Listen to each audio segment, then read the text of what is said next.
Good evening, everyone, and welcome to the first ever Cornwall Heritage Trust virtual Cornish Story Café. Thank you all so much for joining us. It's nice to see you all. As we said, it's good to see some different faces. My name is Cathy Walcock, and it's my pleasure on behalf of Cornwall Heritage Trust to introduce the Story Café this evening. This year, we had planned to build on our Story Café scheme and introduce a programme of Story Cafés throughout Cornwall. However, that was not meant to be, and so we thought online versions were the next best thing. We have our fingers firmly crossed that this will go without a hitch. There's been lots of practicing taking place, but the technology is new to us, so please bear with us. Just a few bits of housekeeping before we begin. First of all, please keep your microphones muted during the talk. There will be a chance to ask questions or make comments at the end of the presentation. And if you'd rather, you can ask a question in the chat box during the presentation and I'll ask it for you on your behalf at the end. We are live streaming this talk on our Facebook page. Hello, everybody on Facebook, as well as recording it to be shared on our website at a later date. So if you would rather switch off your camera or change the way your names are displayed on the screen, then please feel free to do so. So, on to the more interesting part of the evening. We're very grateful to Merv and Alison Davey for kindly leading the first virtual Story Café. They probably don't really need an introduction, as they're both pretty well known throughout Cornwall and its heritage, musical and cultural worlds. Cornwall Heritage Trust is also lucky enough to have Alison as one of our long-standing trustees, which means that Merv is also our very great friend too. So without any further ado, it is my very great pleasure to hand you over to Merv and Alison, who are going to tell us all about Cornish scoot dancing. Well, Gothiwa da. Normally, when we do this kind of presentation, we acquire some kind of disguise, even masks sometimes, because that's what we do. We make it into a story, but somehow we felt that putting our masks on and our costume wouldn't quite work this evening the way it normally does. But what we do have is some videos which will help tell the story. We play the persona of two street entertainers from the Par St Blasey area. They were nicknamed Harry and Carrie after a popular song at the time, and they were, well, we don't really know much about them. Here we are. There's Alison and myself as Harry and Carrie, and there is the original Harry and Carrie from 1900 in St Blasey.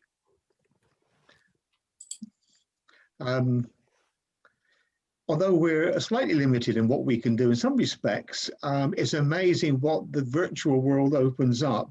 And what we are able to do is take our story all around. We can take you to various performers. We can even take you to a mobile phone clip that was taken at the Bristol Hotel randomly on one occasion. So actually, it's a different way of doing the same thing. Where our story starts is with an expression called lapio. Now, this goes right back to the beginning of the Cornish language, if you like. And there's quite a nice story there. But you've introduced Harry and Carrie, and I can now introduce to Alison. We'll talk about the lapios. Okay, so our story of lapio starts in the 11th century. That's the first time we hear the word lapio. It comes from an 11th century Latin vocabularium, I had to practice that word, which was like a dictionary to teach Cornish speakers to speak Latin. And we come across saltators and saltatrix. Oh, he's jumped it down now. I can't find where I am. That's it. Which were male and female dancers or whatever. And the next time we come across that title is quite a bit later on. It's 1778 in the mining industry. And I'm going to read you a little bit here now, which describes what small boys were asked to do. The very first task which boys were given when they went to the mines at about the age of 8 or 9 years old was to pick or wash the ore. To help the separation, the boys agitated the mixture with a heather broom in the early days, but by standing ankle deep in water and using their feet whatever the weather. Because of this, in the 17th century, they were called lapios because they jumped up and down like dancers because it was cold. I think that is one of the most heartbreaking things I ever read out when we're doing this, just to think that that's where we get that word. We see the lapios appear again in 1828. They appear at the beginning of a poem, which is actually was a device to help you to hear what the Cornish language would have sounded like. It was a place name poem, but it's quite interesting. It's by Davis Gilbert. I lapio Tom from Balankin did high. He saw Shalala shackets passing by. With jallow clothing, lapio's limbs were graced. Shalala petticoat had round his waist. Tom did rejoice, and as he walked along, sweet as a jay pie, he sang a Cornish song. So, what you're hearing is a poem describing geese dancing. Goosey dancing sometimes is a disguised form of dance, and they are describing what happened, what they were wearing, that they were wearing bright coloured clothing, that they were disguised, their faces were covered in some way or other, and that they were cross-dressing, they were dressed in petticoats, and that they were singing sweet as a jay pie. Ever heard a jay sing? It is not sweet. No, more of a shriek. Much more of a shriek. Although the geese dancing was probably the one of the main ways in which folk traditions in Cornwall were transmitted. It's quite interesting to see the way that scoot dancing, step dancing, was used in different situations. And there's a lovely quote from William Bottrell, who describes a wedding he went to in the 1830s. Presently the fiddle struck up with a jig. "Let's have the double shuffle, Uncle Will," said the young people. Up he jumped, as lively as a kid, though he was near 80. And he footed it out to the delight of all. Young Jan followed, making the fire fly from the heels of his boots like flashes of lightning. And all the company were quickly whirling in reels without much order. Sounds fantastic, doesn't it? Quite party time, I think, quite party time. And the flashes of their heels caused by the metal on their shoes hitting the rock or the slate floors. Another interesting area were the scoot dance, the step dance competitions, and these were held all over. There's some lovely little quotes in the newspapers which give you a kind of picture of what it must have been like. On Whit Monday, 1808, on a stage erected especially for the purpose in Illugan, 6 persons danced for a prize, to the no little amusement of 2,900 spectators. It must have been a major event. And here we have the Padstow Athletics in 1883. Patrick Keefe gains the first prize in a step dance, Abel French second, and J.P. Thomas the third. So clearly they were quite popular dancers. And then we come to Falmouth and the Midsummer celebrations in 1899. And here we have, during the evening, the streets were very, very crowded. The special attraction for all these crowds being a competitive step dance. It's quite clear that they were all over the place. And scoot dancing was in every part of Cornish society in the 19th century. So these step dancers were taking advantage of the plates that were put onto the bottom of shoes in order to make them last longer. I think I seem to remember some being put on my shoes when I was very young, but particularly in the mining and quarrying industries. And this sound of these metal plates on the floor is what made the noise for the step dancing.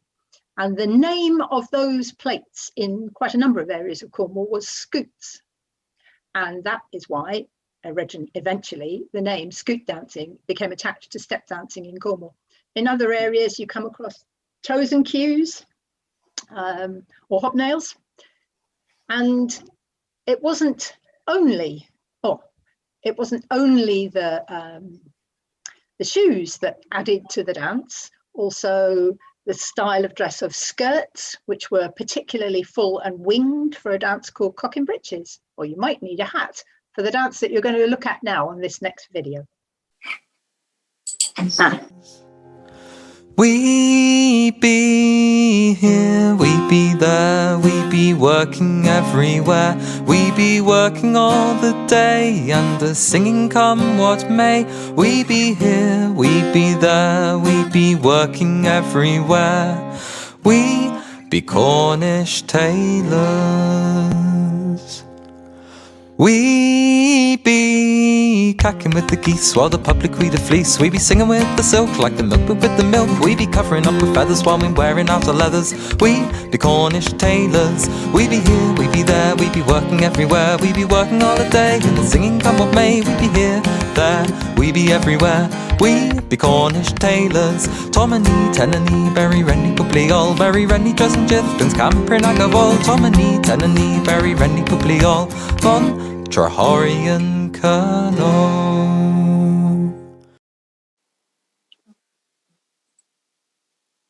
Yeah, sorry about that last picture, but I couldn't resist dropping it in there. I think somebody's been adding to these. There was a lovely lady we met called Mrs. Rouse, a trees mill, and she described this dance. She said, I remember Jane doing this dance even on my birthday, how much Jane's skirts swung. It was made of a linsey material. Linsey woolsey in winter and dravet in summer, with an extra width to make it swing. And she says it swung like a seagull's wing. So she swung it above her head and down as she spun. Beautiful.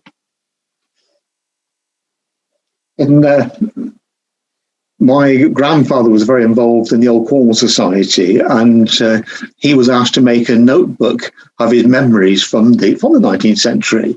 And it disappeared for many years, and it sort of materialised again. And we were looking through it, and there's a lovely description in this notebook. It's about the dancing of the fish sellers at Newquay, where they were celebrating the end of the pilchard season. I think it was actually the active seller, fly seller? Unity seller. It's now a car park, predictably. What he says is this: it was a jolly evening arranged by the master seiner of each company. I remember one that I was taken to when I was 5 years of age. That would have been in the year 1885. It was held in the long room, yes, of the Unity Sellers. Mother and Ed played concertinas, and a man from Truro played fiddle.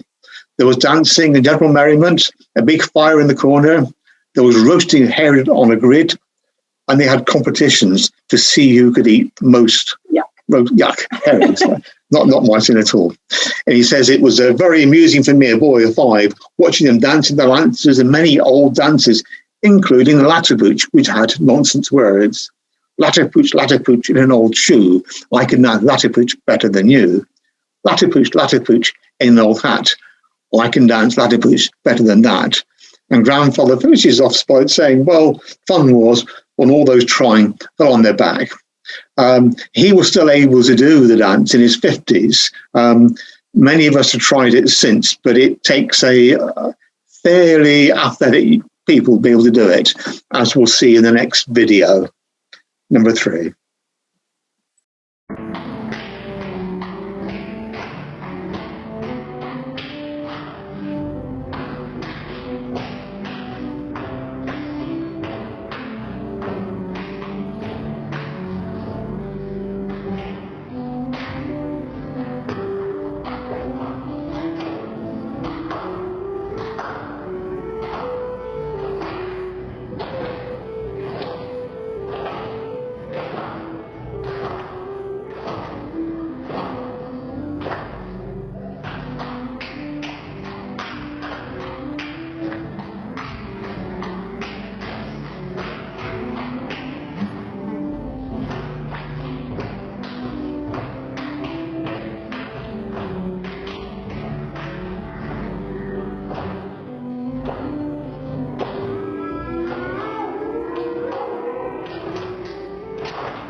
Yes, that was captured on a mobile phone. Amazing part of modern technology that, you know, these experiences can be captured anywhere. You'll see why not everybody can do the latterpooch. And the little dancer learning her trade in the corner of that video is my granddaughter, Tegan, and she would be the 5th generation of Merv's family to do that dance. great granddaughter of the original. Yeah, it's amazing. Yeah. As we sort of move on into the 20th century, it's actually quite interesting because in the 1920s, a very popular lady, the name of Lady Mary Trefusis, promoted folk dancing.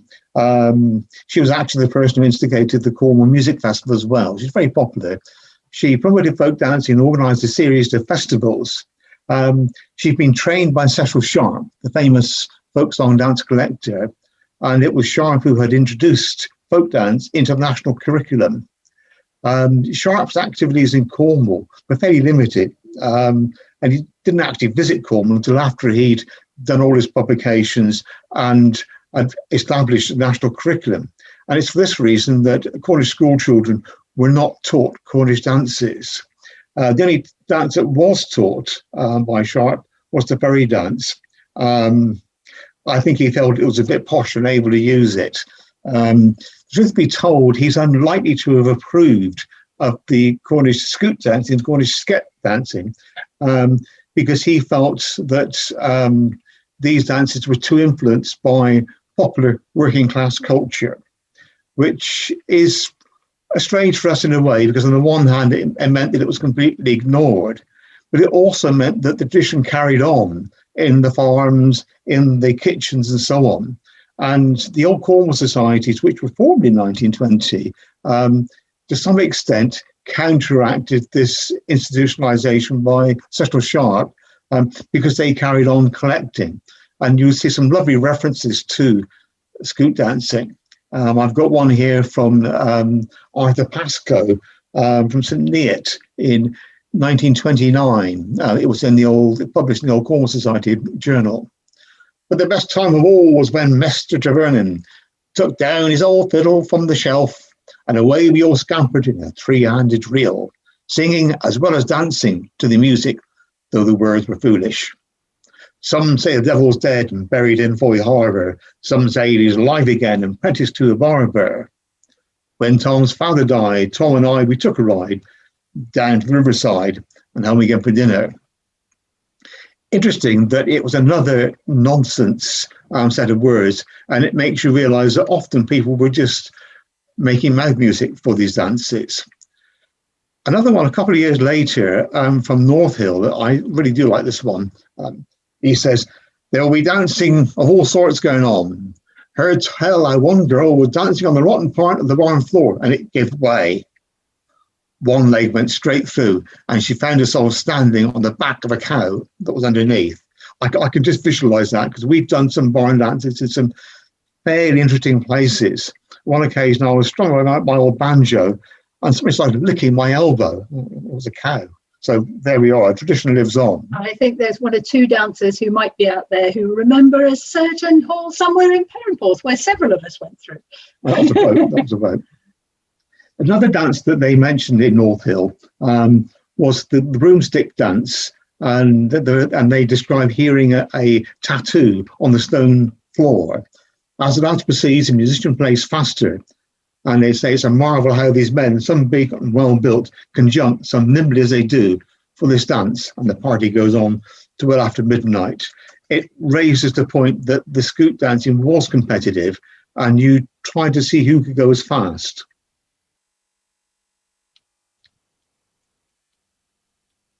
Okay, so there are reports of dancing in Boscastle continue in the papers, and in Boscastle well into the early 20th century, in fact probably straight through. Richard Dimbleby recorded the musicians with the sound of the dancers' feet in 1943 for the BBC, and Charlie Bate, the renowned Padstow accordionist, also knew a version of that tune. And he played for a gentleman called Joe Apps to dance. But his description is wonderful, as we'll hear now. Old Joe Apps used to come around with a banjo, yeah, and you'd carry around the little 2-foot square dancing board, put the board down, and he'd do a little step dance. And the little tune that he used to step dance to, lots of titles for this tune. Chug's Hornpipe, but up Boscastle they call it the Boscastle Breakdown. But down Patso they call it the devil digging pennies in the middle of the night with origin. Oh, a big holes.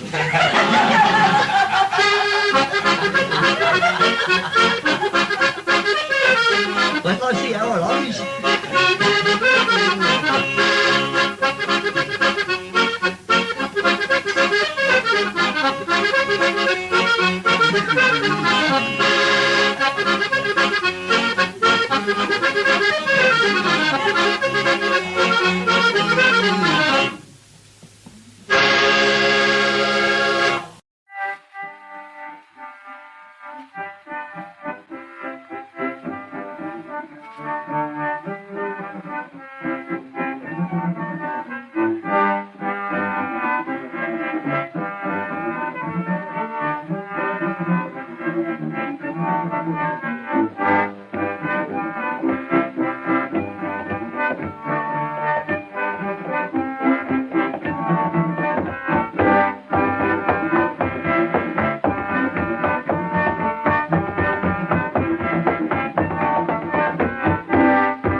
So we were very lucky to have a chance to meet with Charlie Jose and to learn the dances. And this happened because a gentleman called John Bolitho, who many of you will have met, who was a great singer, joined a very early dance group called Cam Canuick, along with his sister, Sheila Buse. Now, he knew Charlie Jose, Hedley Martin, Biddicks, Evan Tripp, Arthur Biddick, and we had a chance to meet them. And as a result of all these meetings, then we got ourselves a coach. Arthur Biddick came and taught Cam Canuick to do these early step dances. So we were very lucky to get a direct handover from one to another. We tried very hard. Some of us did better than others with the step dancing, but the one thing we never achieved was getting it fast enough to make him happy. Really, he wanted it faster all the time. Now, we're going down a bit more. Which one? We've got a video of the Boss Castle breakdown, which follows through the succession from Charlie Jose through to Cam Canuick doing it, and a couple of youngsters who probably are getting up to the speed now that. The younger they are, the faster they go. Yeah.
Okay, so from the formation of Cam Canuick, which was one of the earliest revival Cornish dance teams performing, there came to be more and more dance groups, and eventually at one time as many as 10 separate dance groups, some of them doing much more social dancing, some of them doing some step dancing as well. The dance competitions were set up later on in Cornwall at the invitation of the Gorseth for the Eisteddfos, and ran for many years, and large numbers of children particularly, but also adults, took part in the competitions once again, came round after all those years. Now you're looking at a third generation of Cornish dancers, and this is a dance group called Tanadower.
So it's one of those strange things, actually, that I don't think the first generation of people that learnt these dances, the modern generation, people like myself, ever really mastered. Very few of us did.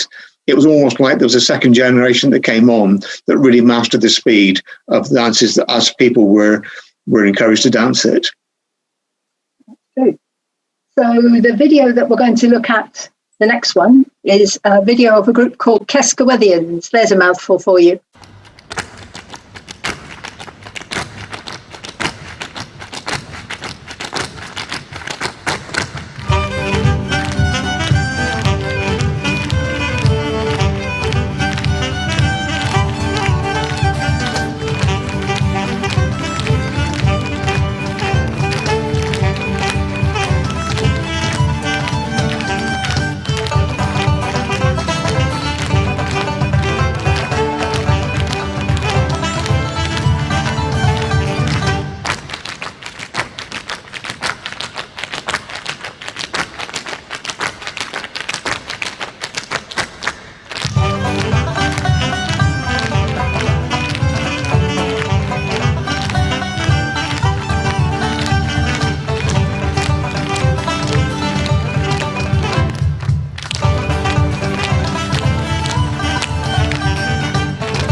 I wonder how many of the dancers that we looked at early on dancers would, I know they would have recognised the dance, but how many of them would imagine that that's where Cornish dancing would end up being danced? Those dancers were dancing at the largest Celtic festival in Europe, in Lorient, on the main stage. Well, they had an audience, I think, of 7,000 or 8,000 each night there. So in a way, it kind of leads us straight back to where we started, and the audience of nearly 3,000 at 11. So 200 years later, it's big time again for scoot dancing. Nearly getting up to the numbers. Yeah.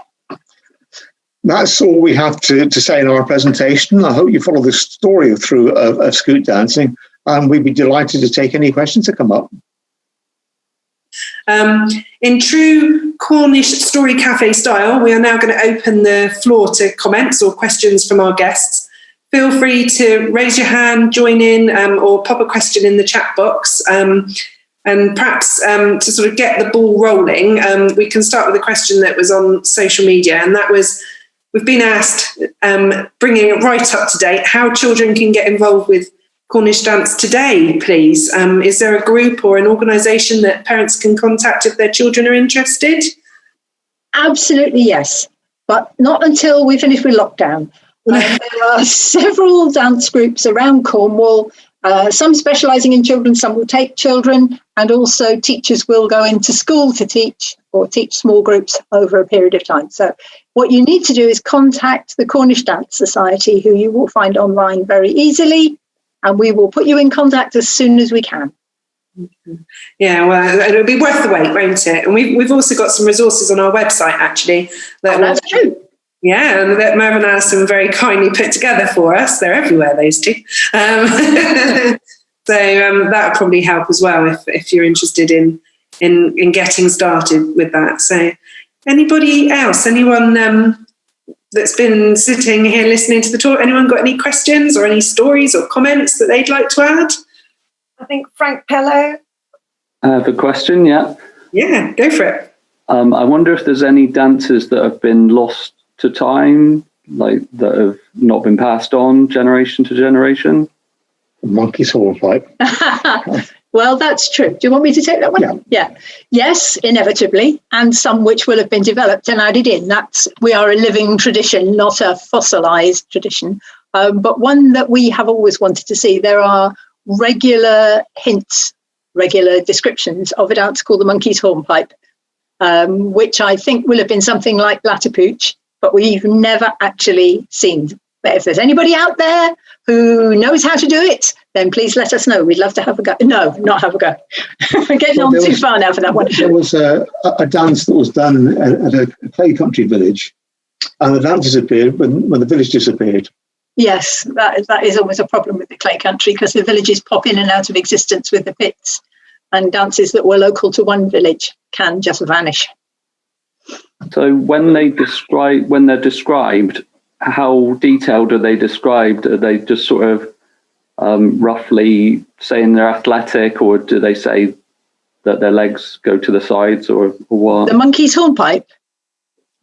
We're talking about the monkey's hornpipe? Just any of them, really. How do people write about a Cornish dance? The vast majority of the step dances have been handed down by someone who danced it for us. You do read descriptions like the one Merv's grandfather wrote, but the dance was still extant to go and see. You can go and watch people falling on their backsides doing lapio anytime you want. But one or two, like that monkey's hornpipe, we have never actually seen. We tried very hard. We took several people out for a drink to try and get them to have a go. They had lots of drinks, but they never actually showed us. I expect they were afraid of falling on their backs again as well. I'm sure they would have done. We have a question in the chat. Is there a historical reason for the similarity to Irish dancing? Well, it's quite interesting. I think the historical reason is that ultimately step dancing, all step dancing looks like it's related to Irish step dancing. And interestingly enough, although we're very familiar with the Highland dancing with swords and that, there's also a step dancing tradition there, which is slightly more relaxed than we see with Irish dancing. So the short answer is that probably most step dances are related to Irish dance one way or another. We did, however, have an interesting experience because we learnt the broomstick dance fairly early on. It was taught to us. And when we took it to Ireland, a friend of ours says, yes, we do that broom dance, but we do it with a woman. Which made you think. But what the point is that they recognised the steps that we were doing. And I think you have to say that in the real world, the communication between Cornwall and Ireland, especially in the kind of period we're talking about, was quicker by sea. You're talking about an overnight row sail across the Irish Sea and 2 weeks to get to London. You're talking about an overnight, a couple of days perhaps to get onto the continent. So that I think that there was clearly a lot of travel to and fro. And we know some dances did. There's a dance called Turkey Rhubarb, which is not strictly speaking a step dance. It's a kind of mazurka. And we can trace it across arriving in Brittany, coming to Cornwall and going to Ireland. Mm-hmm. And within Cornwall, Merv, do the dances vary within Cornwall? Are they, yeah? Do you want to say that one or do you want me to? Take that. I think the most obvious is the dances that come from Bodmin Moor, where I interviewed a lovely lady called Gwen Masters, and she described the dances of Bodmin Moor as always ending, and that's that. And it's true, the end of every line of the dances that come from up there, the feet stamp, stamp, stamp. They all end, and that's that. So I think they are quite distinctive, and they tend to slide sideways too. So they are the most distinctive, but as you move to slate country, you get much more static dances because the slate and the hard boots made it possible. And I think that's the thing possibly we didn't say very well when we were talking, is that the boots went on being used in Cornwall for a very long time because of the china clay industry. Because they insulated feet from hot china clay, people went on wearing hard shoes for a very long time, so the dancing persisted through with it. Well, that sort of leads quite nicely to a question that Nigel's put in the chat, and that's was the clay village dance the snail? Do you know if that's yeah? The snail creep is a clay country dance. It's kind of the clay country's version of the serpent dance. It's not a step dance. It was done in a field with sort of 300 or 400 people all processing around. But yes, that is the clay country dance, the snail creep. It's amazing. So, there you go, Nigel and Carl. Hopefully that answers the question for you. Anybody else got any comments or questions? Or this is a scary bit. It's all gone quiet. If anybody's in the audience, anybody's here that is wanting to ask a question, you can always unmute and ask a question to Merv and Alison. Please do. Please, you're very welcome. On Facebook, there's people from Michigan and Pennsylvania who are watching. Oh, hello. Mm-hmm. It is a pleasure, very great pleasure. We had a chance to travel around, and we've been over in that part of the world doing some dancing, so it's lovely. We're just having, now that we can have a look and see who's in the Zoom audience now, we can have a chance to see you. A few familiar faces, I expect. Yes, and they're not asking awkward questions, which is the best bit. Okay, so, and anybody got any other questions that they'd like to, or a story of their own, perhaps? No? Okay, well, if not, I hope you've all enjoyed our first ever virtual story cafe. We really appreciate you all coming along and taking part this evening. I'd like to, sorry, Alison's just done something to the screen and I've completely lost. Sorry. That's all right. Well, Alison and Merv for so generously coming to this evening. Travelling all this way. I know, exactly. It was in the cold and the wet and the rain.